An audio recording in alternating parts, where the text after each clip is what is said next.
Right, that's Okay, good. that sounded good. I can almost hear the whistle live. We changed angles. We're pretty close to the field now, so that's going to put USD up 12-0. So that one went through for the Yotes.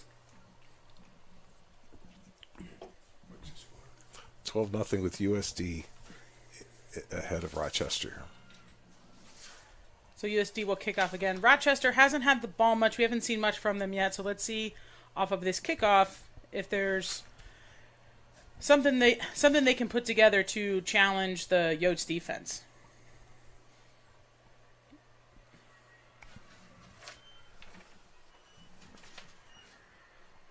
All right, good bounce for USD. Went 10, rolled back right to him, so they have the ball in hand again. And try to look for a hole to go through, but nothing. Oh, we've got a ruck formed. Okay. Good pass to number 9. She's going. There she goes. There's no stopping her. All the way down. That was a really crisp play through the Yotes' hands. 1, 2, 3.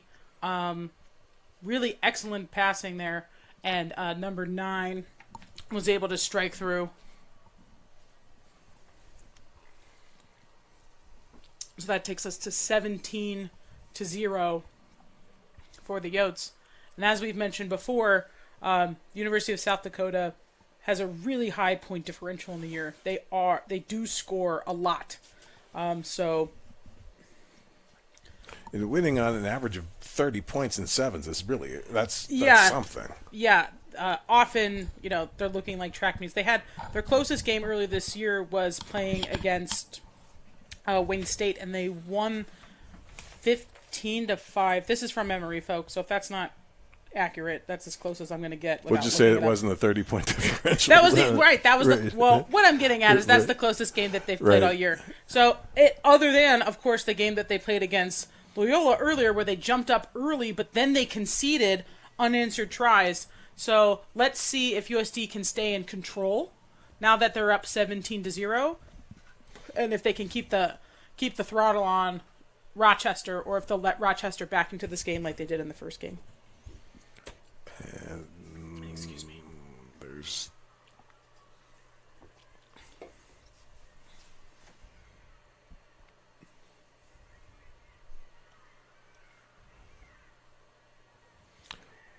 good handoff and looking for holes, and she found one. Being brought down. Ball out already. Yeah, Rochester moving the ball quick on that far side of the field. So they're just past the clock, so we're just about coming closer to our end of the field, down towards the try zone. We have a penalty for something. We can't see the ref in frame, so we're not sure what it's for. But we might have a player down here for Rochester. And they'll be close to wrapping up this half in a few seconds once play resumes. If you do see the scoreboard, the 8-0, there was just a short circuit that affected that as well. So that's just disregard the clock and the scoreboard on the field during the course of the game as well.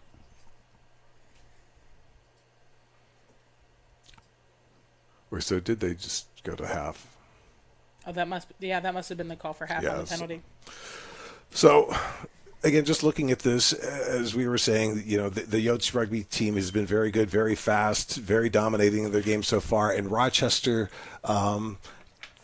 trying to do what they can against this tough opposition. Again, they beat Loyola just as USD did in the last game. And actually, they beat Loyola more by a score of 22-10 than USD did, which was 17-12. Right. So they're both 1-1 coming into this, beating the same opponent. But right now, USD is in total control when they have the ball. And we just saw a little bit of a sign of life coming as they came breaking down the far sideline. But because of the penalty, which I assume was on Rochester, which is what ended the game. The half. The half, yeah, I apologize. Right. So it looks like they're going to get ready to start coming back. And apologies, we relocated from where we were before due to some electrical issues and so on. So we're getting acclimated to our camera view. So we just ask your forgiveness, and we mean no ill will to anyone if we say something we didn't mean to say, or it looked like we misidentified a player or anything like that. Yes, you can promise. I can promise for that. We are doing our darndest to make this happen. So I'd like to give a shout out to our producer, Michiana Video, who've been working tirelessly to make sure that we get back up and running. Gary, you're a hero. Yes. No, it's okay. Sometimes this is just how it works. So thanks for everyone for sticking with us here today. But we are getting ready to kick off the second half. So let's see what Rochester is receiving. Was that a knock? Yes, yeah. It was. Unfortunate error for Rochester, because if you give the ball back to South Dakota, they are in full control. So it's important for Rochester to maintain that possession. And let's just hope that, again, we've been talking about mistakes we're making, so it's the same thing with them. Hopefully they can just brush it aside and move on. It's a new start. All right, so good pressure from the scrum half puts unlucky knock on as the USD scrum half was unable to pick up the ball cleanly. So Rochester, with a little defensive pressure, able to get that ball back for them.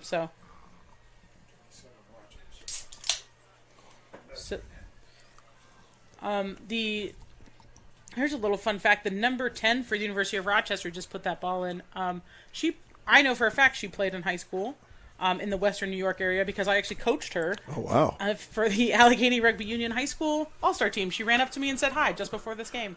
Another breakthrough and try awarded again. Yes. South Dakota, 5 more for them. Taking them with a 22-0 lead.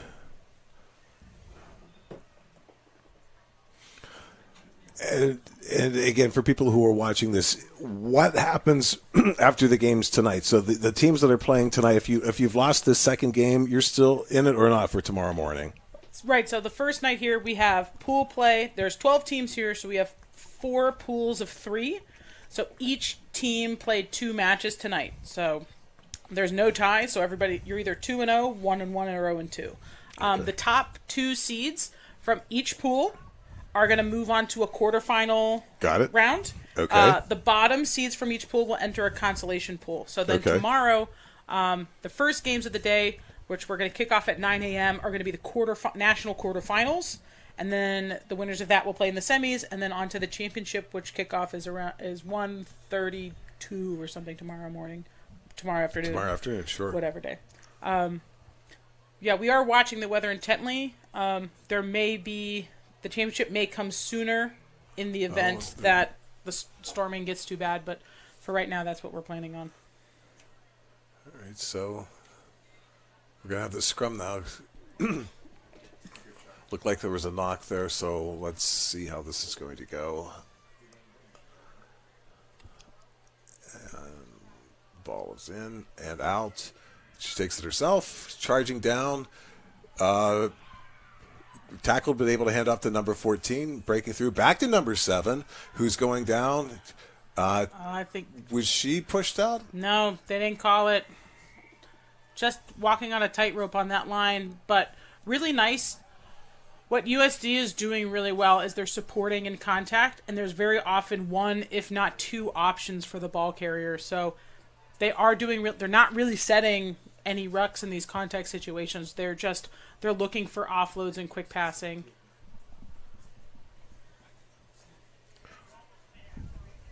Did they make the kick on the last one? I don't know. They would have had to. What are you guys showing us? What do you think the score is? That's right. You think that's right? Yeah, conversion is no good. That conversion, again, just in a string of bad conversions here.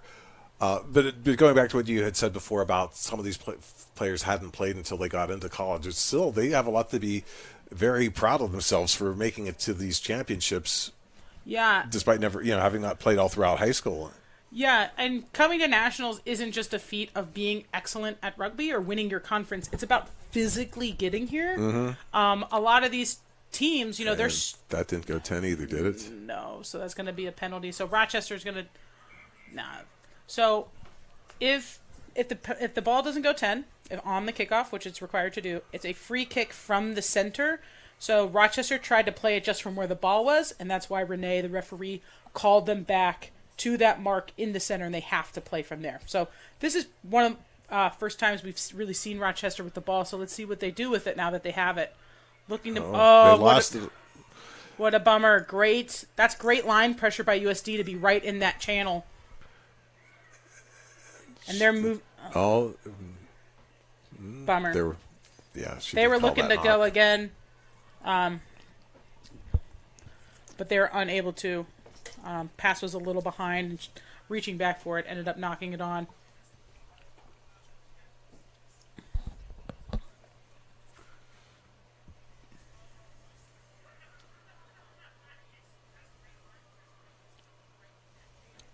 I'll have to tell you about the story of my first scrums in sevens whenever I had a torn ACL and didn't realize it.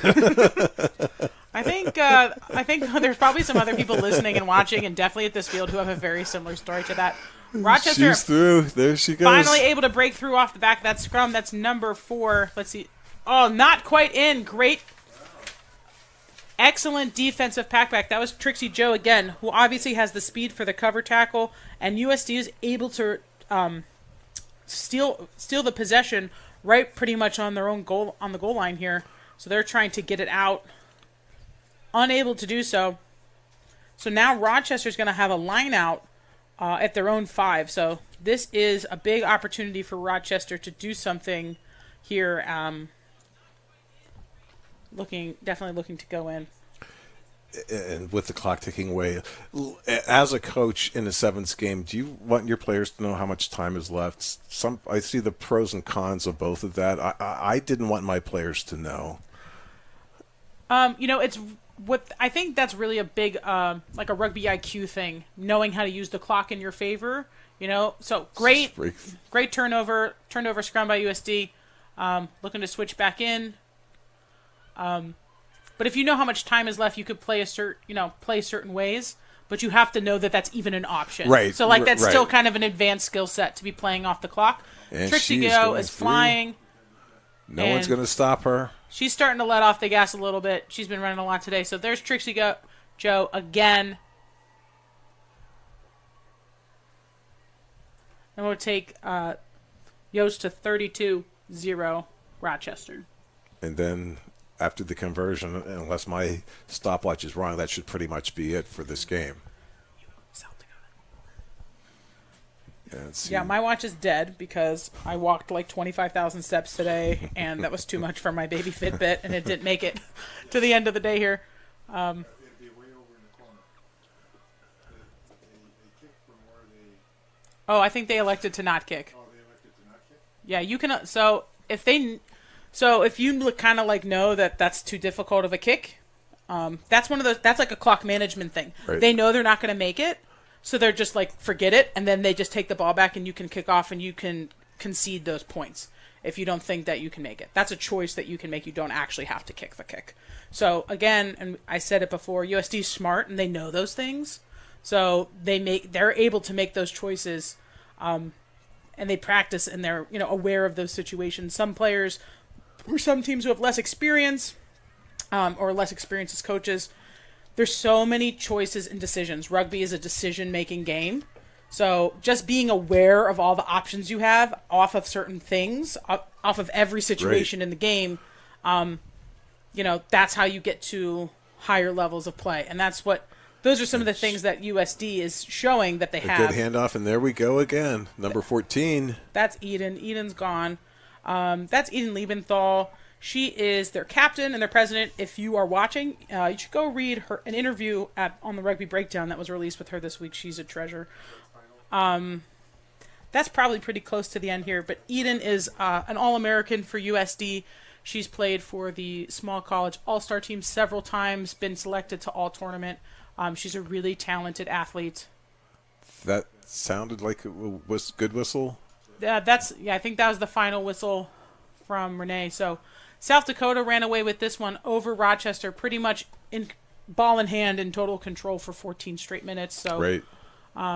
So that'll put USD at the top spot of their pool for tomorrow morning at 2-0. Rochester is now 1-1, and Loyola of Maryland will be the third seed coming out of this pool tomorrow. And the teams will just do the ceremonial handshake and tunnel walk through. So up next, we're going to be seeing Plymouth State going up against St. Bonaventure University. Plymouth State, whom we haven't seen on our cameras here today, came in second place in the Colonial Coast Conference, and this is their first appearance in the Nationals. Yes, they're really excited to be here. Yeah, so they're in New Hampshire, and St. Bonaventure is in like Western New York area.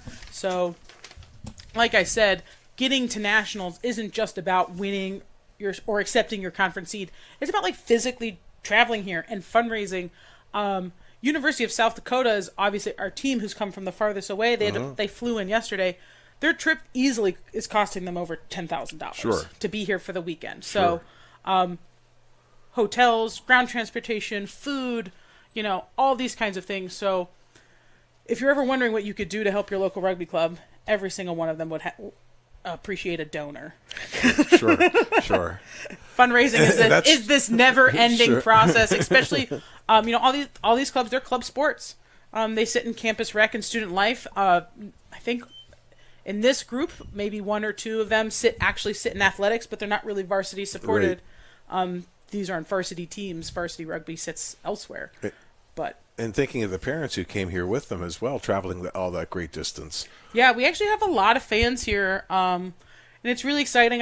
I love schmoozing with parents who's who don't know anything about rugby. That's my favorite. They're like, "Yeah, I'm here to watch my kid play.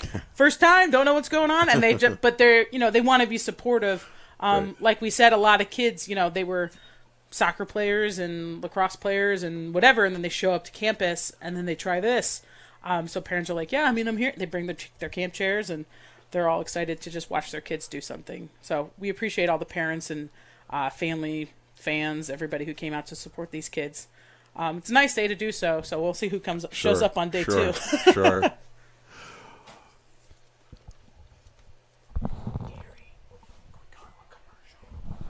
All right.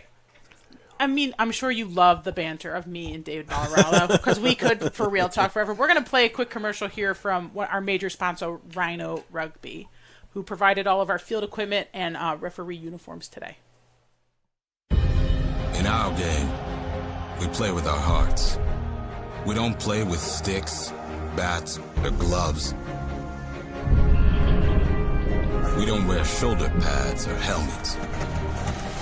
We keep playing when it hurts. And we leave everything on the field. What we wear must be built for our game.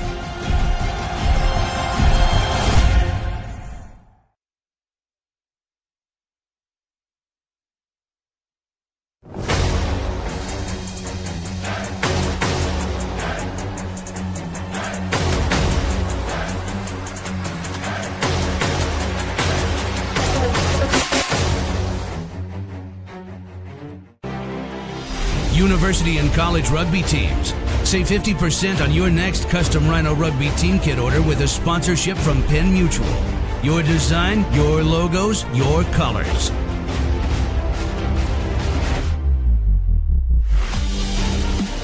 Includes jerseys, shorts, and socks. Save 50% on your next custom Rhino Rugby team kit order with a sponsorship from Penn Mutual. Learn more at rhinorugby.com. You could travel the world to find a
All right, so here we're kicking off. Here's the last game of the day on Field 1. Plymouth State just kicked in the black, just kicked off to St. Bonaventure in the yellow, who's had a good kick receipt here, and they are charging back. So again, this is Angela Smart. I'm the women's director for National Collegiate Rugby, and I do some other things locally, and I'm here with my old friend, former president of Allegheny Rugby Union and South Pittsburgh Rugby and other very prestigious organizations, Dave Ballerano. Thank you. And we're looking at the scrum here for the final game. Both teams, earlier in pool play, both lost to Baldwin Wallace, so they're both 0-1. So the next 14 minutes is going to be a battle to see who will advance into the quarterfinals from this pool. Yeah, referee Mark Seaton for this final game of the night.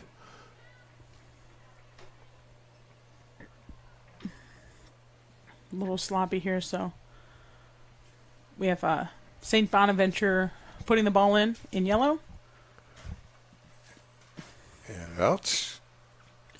Looking for number 23. All right. 23 able to shake the first tackle, but not the second. St. Bonaventure has played pretty disciplined rugby much of the day. And number 5 is going up the field. That is Taylor Beata.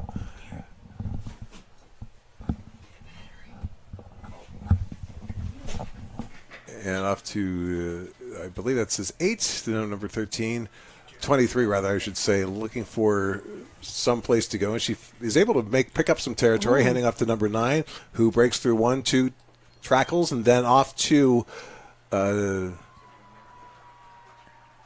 number 18, 19? 19? Maybe Either way. Maybe 13?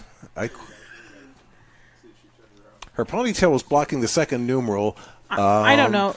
None of these jersey numbers match the jersey that girl is wearing, so we can only do so much. But Bonnies are first on the board, 5-0 over Plymouth State. There was a nice little pass, and that kick is true. So that's 7-0. St. Bonaventure on the board first. St. Bonaventure from Western New York, who is currently being coached by Tui Osborne, who also coaches the men's team. He's doing double duty while they're in between coaches. As we mentioned earlier in the broadcast, Meredith Pike, who is here coaching University of Rochester, will be moving to St. Bonaventure's next year. 15 scored. Oh, we don't have a 15 on our... Oh, yeah, there we go. Kaylee Mida.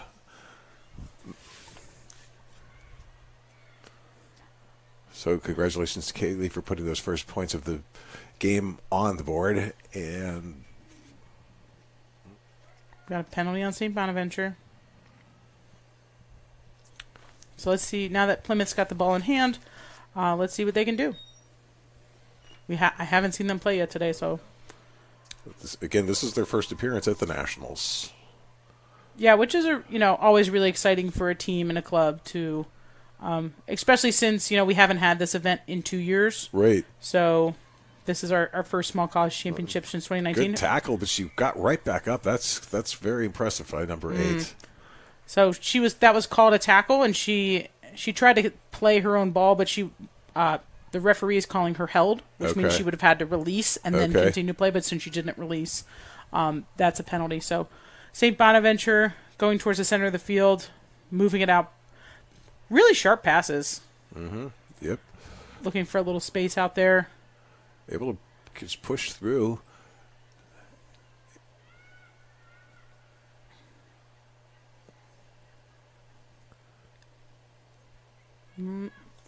Looks like that wasn't exactly the plan, but they're working on it.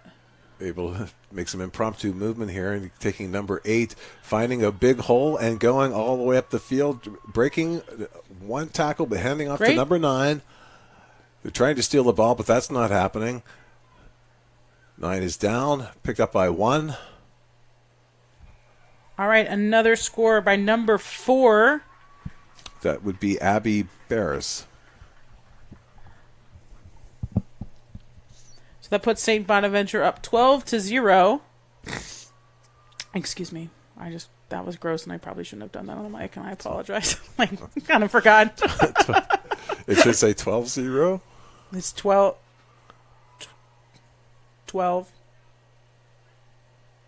on the scoreboard. And the kick is... Kick is no good. There we go. So Bonnie's out to an early lead here.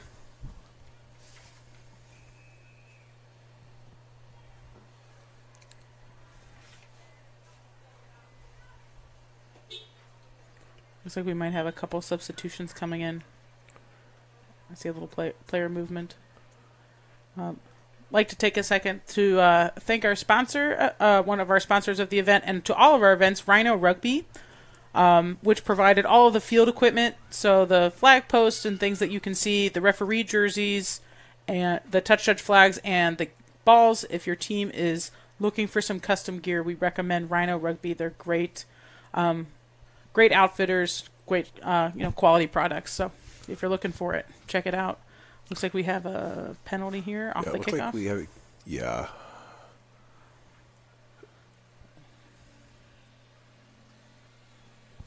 Looks like we're going to have a scrum to Rochester after a Plymouth State knock-on from the kickoff receipt.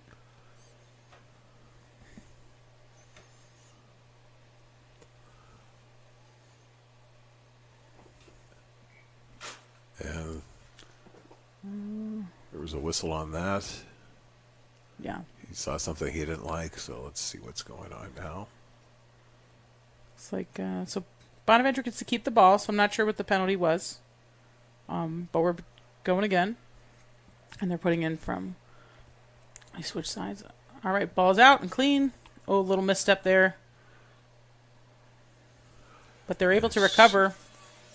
Very adept ball handling, able to just plow through. This is the one thing that you start to get these cases of deja vu, and you watch these teams over the years, and they start coming back, and you recognize the game style. And this has been very, very good for this team over the years. Yeah, Bonaventure definitely has some size on Plymouth State, and their stronger runners are really challenging Plymouth State to make a lot of tackles and a lot of difficult tackles. And what happens is it makes them commit more than one player to the tackle, creating the space and the opportunity to just push through. Well, it looks like they have a little more support on the outside.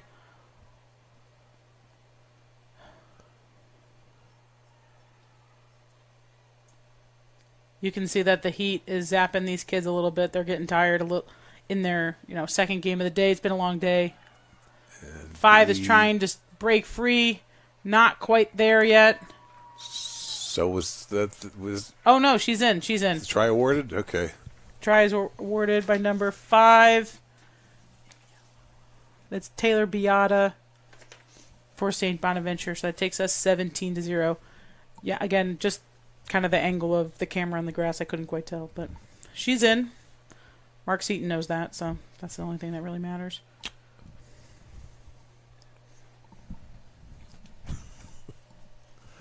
So this probably will be the final play. Was that a wave no good? That was a wave no good. Okay. Even though it should be a nothing, to not confuse the no good versus the good. So that does take it to the half. So we're at 17-0 right now. Yeah. So if you're Plymouth State, what's going through your mind right now? Yeah, it's been all Bonnies, and they've been very structured, and we saw that in their first game as well. They're very much playing exactly to what their game plan is. So if I was Plymouth State's coach, I would be saying you need to disrupt their game plan. Mm-hmm. They're going in, they're going into contact, they're setting it, and they're going again. So I would either start committing some players to counter-ruck, try to blow that up defensively to make that ball more difficult to play. Also, when you have the ball, Plymouth State needs to hold on to it. They can't be committing penalties because they need the ball in hand. They need a little bit of possession right now to be able to put some points up on the board. And of course, they're fighting for their way to get into the quarterfinals for tomorrow too. So it's important for them. And a 17-0 lead and a half in a sevens game is not that big of an obstacle. It can be overcome. Yeah, there's definitely plenty of time and space. And like we said, these kids, there's a little bit of fatigue to set in. So depending on who your substitutions and fresh legs are, if you have a couple impact subs, who's able to come in and could make some differences in your game, 7 minutes is all the time you need. If St. Bonaventure's can score 17 in 7 minutes, so can Plymouth State. And just talking about the player fatigue that they may have, I'm just going to call up right now. So it says it's about 70 degrees outside. This is probably one of the more humid days we've had so far this year too. So it does sort of feel like a July afternoon out here today. Yeah, there isn't. So that's what they're dealing with. There hasn't really been any clouds today, and most of these teams have been here since 1:30, 2 o'clock, and they probably. I know St. Bonaventure's drove in today. It's just, it's a long weekend, so we're starting to run out of energy here as the sun's coming down. But hopefully Plymouth State can find a little bit of energy in their legs to do something on attack here, to find a way to break through the structure of St. Bonaventure, who's looking really strong. They have a plan and they're sticking to it, so as long as the plan works, keep going. And the players coming back onto the field for this final 7 minutes of the evening.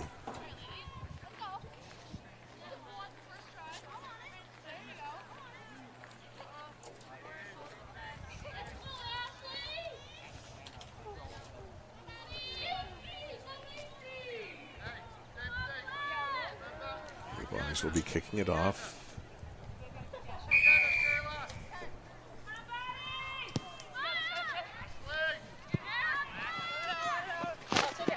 All right, that one's going to roll into touch. So this is going to be a Plymouth State throw-in for a lineout. They'll want to win this line out just to try to get this, the opportunity they need to take advantage of. Half a step, Gold. Half a step. There we go. Thank you. Up. More step. More step. She's on the mark. Referee trying to get them Keep coming. Keep coming. Keep coming. Thank you. Black, step lined up square to where the throw is being taken place. So yeah, there's the throw in, and so it was missed by both. Oh, but Plymouth State able to take a little bit of advantage of it. So let's see how. now they just got to get down there to the field. Recovered by Bonaventure.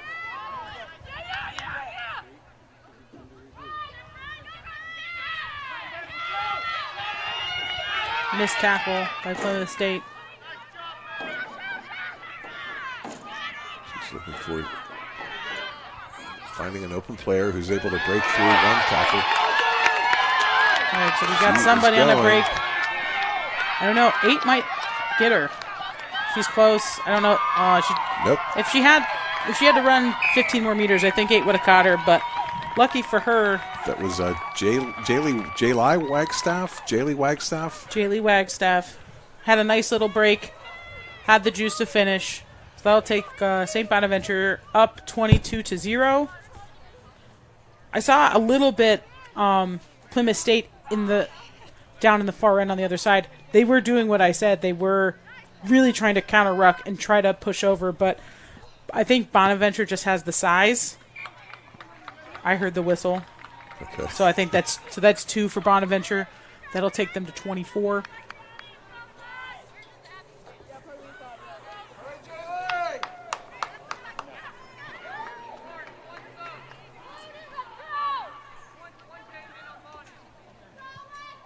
Now they'll be kicking it off to Plymouth State.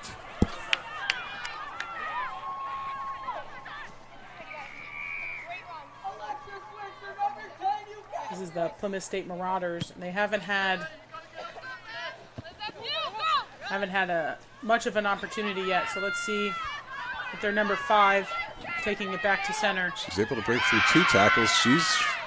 She needs some support. Does she have it? Yes, she does. That's picked up by number 15. Great cut. Oh, great pop off the ground to number 10. It's number 10. All right, right off the kickoff. Finally got a Plymouth State up on the That is board. Anna Dodge. Excellent, Anna. That was a great play. as much as it's not so much that Plymouth State, you don't need tons of possession. You don't need 7 minutes to score. Bonaventure that's how they manage the clock. We talked a little bit about that. They play a very methodical approach that takes a lot of time. Plymouth State saw some space, 1, 2, 3 passes, and they were able to put points back up on the board in less than a minute. So let's see. So Plymouth State's going to get this. Oh, no. No, they'll be kicking it off. Yeah. The kick was no good, so that's 2 points they really could have used at this point. But still about 3.5 minutes left, maybe. Yeah, so let's see if they can maybe put a little pressure and, if they can recover a ball here in their own zone, try to find the try zone again. But, yeah, that was really nice. That was an impressive. 1, 2, 3, pop off the ground. Right. That's basic stuff. And it shows So, bummer on the kick. That's okay. That certainly wasn't 10 meters. Yeah, that's okay. So that's going to be a penalty for a not 10 kickoff, and St. Bonaventure takes it from the free kick at 50, moving the ball back out wide. And what was that? Maybe that whistle was coming from the other field.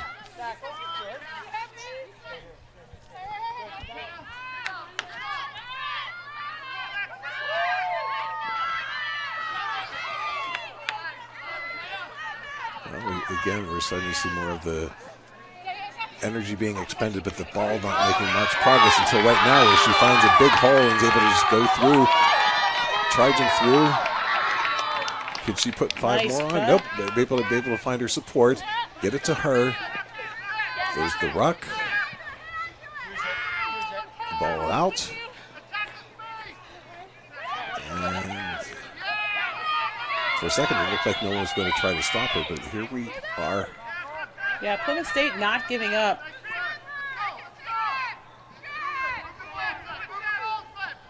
Good pass to number 15. St. Bonaventure is doing good. They're coming from some depth in their back line, and that's allowing them. Stop just at the try zone. That's kind of an awkward tackle there by Plymouth State.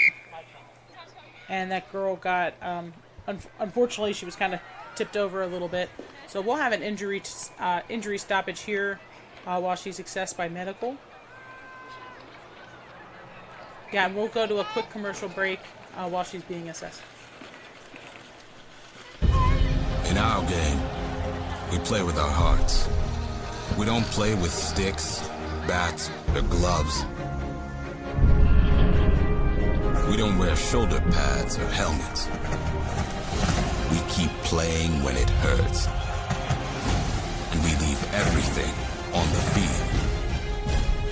What we wear must be built for our game.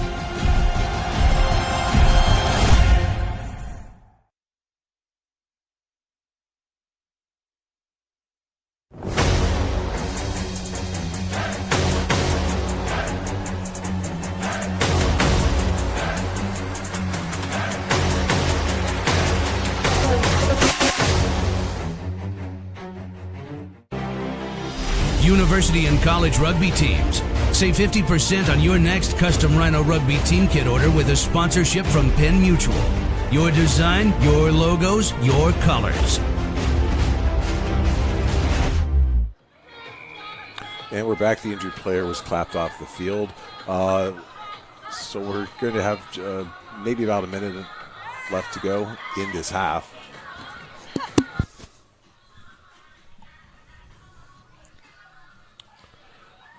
As we try to avoid a copyright strike.